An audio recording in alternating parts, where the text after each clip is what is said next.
Assalamualaikum warahmatullahi wabarakatuh. Waalaikumsalam warahmatullahi wabarakatuh. Sebelum kita mulai pembelajaran siang hari ini, silakan ketua kelas dipimpin untuk membaca Asmaul Husna dan berdoa. Marilah kawan-kawan, sebelum kita memulai pembelajaran hari ini, membaca Asmaul Husna dan berdoa terlebih dahulu. Bismillahirrahmanirrahim.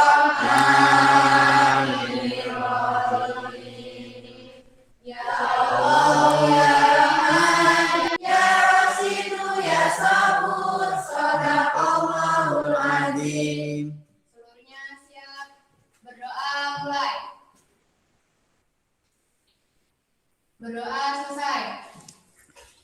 Terima kasih ya. Di sini sudah absensi semua? Sudah. Coba ya Mbak lihat siapa yang sudah absen dan yang belum absen. Alfo hadir ya, Aulia hadir, Ayu juga sudah hadir, Devi, Fatwati, Faulin, Hera sudah hadir semua. Oh ini ada satu yang tidak hadir. Indriani ada yang tahu kira-kira? Oh izin ya. Sebelum kita mulai, coba silakan dibuka mentionnya ya. Linknya sudah saya bagikan. Diisi. Apa kabar hari ini? Alhamdulillah sehat Pak. Sudah saya menjawab.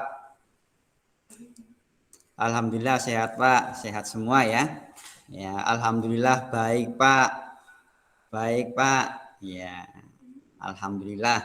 Kita awali ya pembelajaran pagi ini dengan kondisi diberi kesehatan. Ya, amin ya.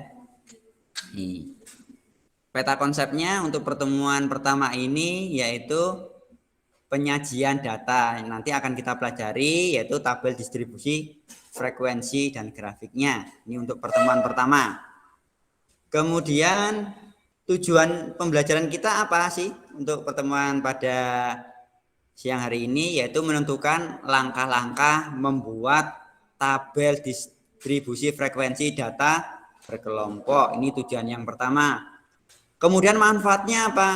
Kalau kita sudah bisa membuat tabel distribusi tersebut, ini yaitu manfaatnya bisa mengorganisasi data menjadi lebih bermakna dan mudah dipahami. Kemudian tahapan pembelajaran kita nanti seperti apa? Yaitu nanti akan kita buat kelompok ya. Nah, kemudian nanti ada kegiatan literasinya, kemudian kalian berdiskusi dengan kelompoknya. Berikutnya motivasi ya. Motivasi untuk hari ini ya. Perubahan itu pasti, tinggal menunggu waktu. Tuh. Kemudian mari kita ingat-ingat ya. Dulu waktu di SMP kita pernah belajar pelajaran statistik juga kan ada di SMP ini. Ini salah satunya mari kita ingat kembali. Misalkan ada soal seperti ini. Buatlah diagram batang dari data di atas. Bisa ya membuat diagram batang ya?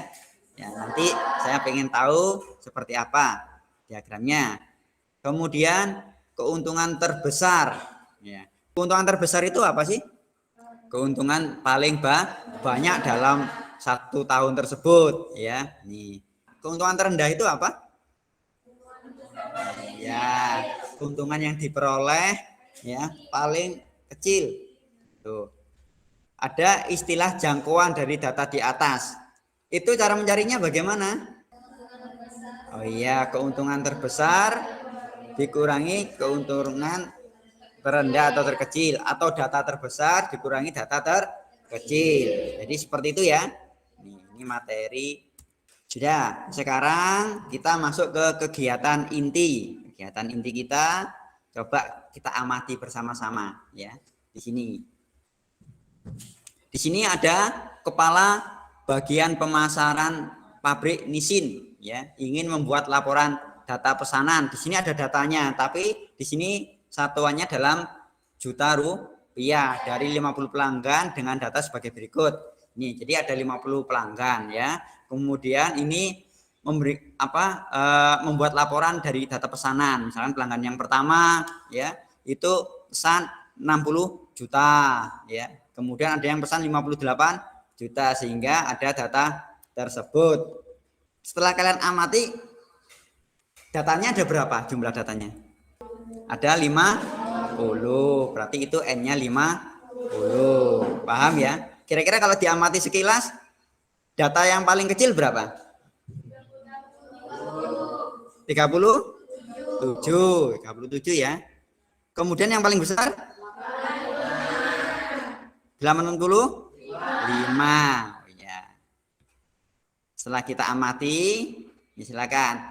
Ayo berdiskusi ya. Untuk tahap berikutnya, silakan kalian masuk ke grup kelompoknya masing-masing. Masih ingat ya kelompoknya ya? Kita kelompok ada 4, kelompok A, B, C, D ya. Di situ ya, silakan kalian kerjakan. LKPD-nya sudah didownloadkan ya di LMS ya. Ya, itu silakan. Ini LKPD-nya saya tampilkan dulu. Sudah muncul ya? Sudah muncul belum? Sudah ya? Ya, di situ nanti kalian silakan masuk ke grupnya masing-masing. Tujuannya apa? Siswa dapat membuat tabel distribusi frekuensi. Kemudian yang kita amati untuk problem based learning-nya ya, nanti silakan ikutin langkah-langkah tersebut, diskusikan dengan temannya ya dari data tersebut. Nih. Kemudian silakan mencari banyaknya kelasnya ya. Silakan ditentukan panjang interval kelasnya. Cari ya. Kira-kira paham ya? Kalau paham, silakan sekarang bergabung dengan temannya. Bagaimana kelompok C? Ada masalah?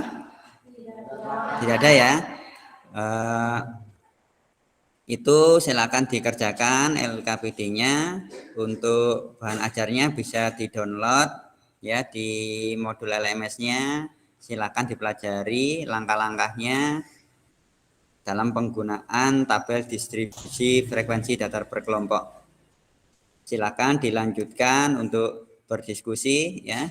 Saya beri waktu 15 menit, setelah itu silakan gabung ke grup utama. Nah, silakan lanjutkan pekerjaannya. Sudah 15 menit ya.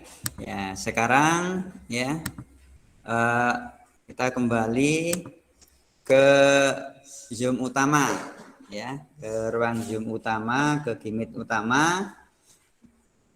Saya minta tolong untuk mempresentasikan. Yang siap kira-kira kelompok berapa? Kelompok B siap? Ya, siap. Silakan perwakilan ya, Ulin ya. Silakan perwakilan kelompok dari Ulin dari kelompok B ya.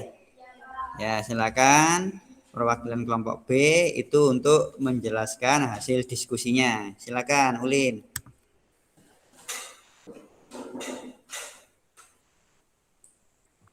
Assalamualaikum warahmatullahi wabarakatuh. Waalaikumsalam. Saya dari perwakilan dari kelompok B akan mempresentasikan jawaban dari soal yang sudah diberikan oleh Pak Camin. Lalu untuk soal yang ketiga dan pertanyaannya yaitu suruh menentukan jangkauan data. Untuk menentukannya, kita perhatikan di tabel di atas. Cara menentukan jangkauan adalah dengan mengurangkan pendapatan terbesar dengan pendapatan terkecil. Jadi, pendapatan terbesarnya di sini adalah 85, terus pendapatan terkecilnya 37. Jadi, 85 dikurang 37 sama dengan 48. Yang kedua yaitu menentukan banyaknya kelas interval. N itu sama dengan banyaknya data. Terus banyaknya kelas itu sama dengan K. Hasilnya 6,605. Dan setelah itu dibulatkan menjadi 7. Jadi K sama dengan 7. Terus yang ketiga menentukan panjang kelas atau interval. Cara menentukan panjang kelas atau interval yaitu jangkauan dibagi banyaknya kelas. 6,857 dan dibulatkan kembali menjadi 7 agar semuanya terwakili. Lalu nomor 4, menentukan batas bawah kelas pertama. Kelas terbawah pertama adalah 37. Yang selanjutnya menentukan tabel frekuensi dengan cara seperti berikut. Sudah ya. Untuk kelompok lain bagaimana tanggapannya? Apakah ada yang punya jawaban yang berbeda? Sama semua ya? Berarti langkah-langkahnya sudah benar ya? Kira-kira langkah yang pertama tadi yang dicari apa? Menentukan jangkauan Jangkauannya dari data. Ya kan? Jadi seperti itu. Langkah yang kedua mencari apa? Menentukan banyaknya kelas Kelas ya. Kemudian yang ketiga? Menentukan panjang kelas. Kemudian berikutnya?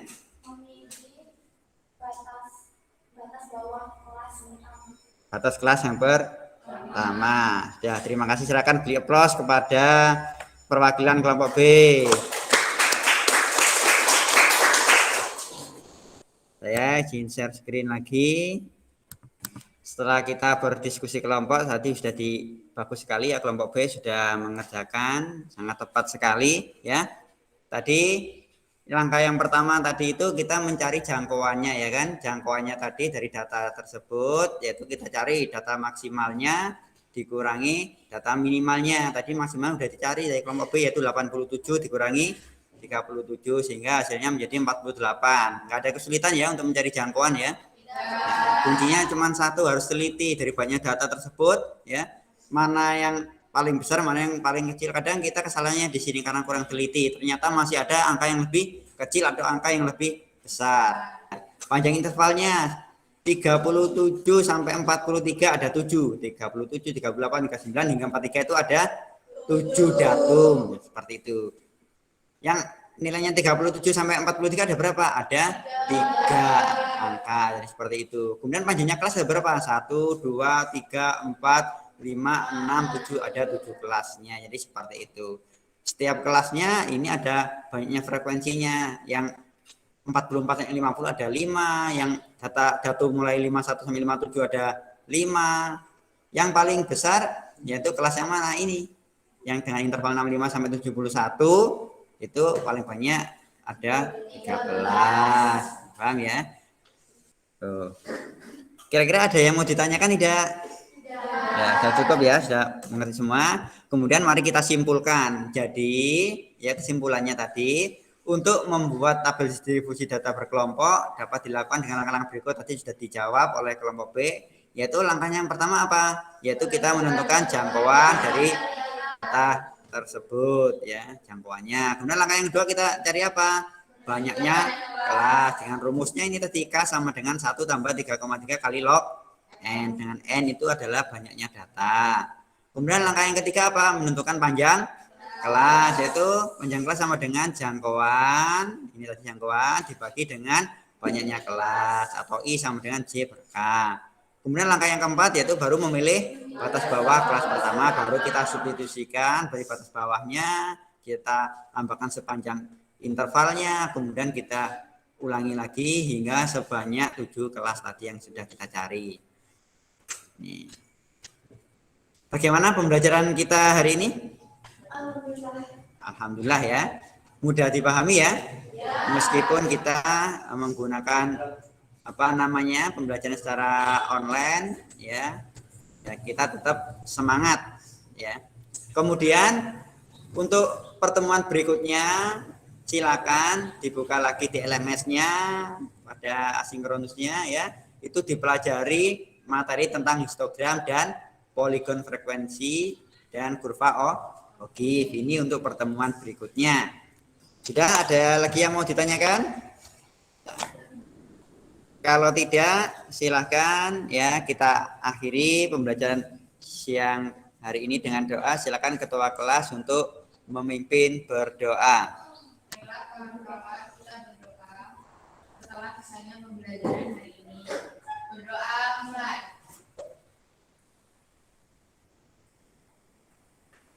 Berdoa selesai. Saya Sahiri, wassalamualaikum warahmatullahi wabarakatuh. Waalaikumsalam.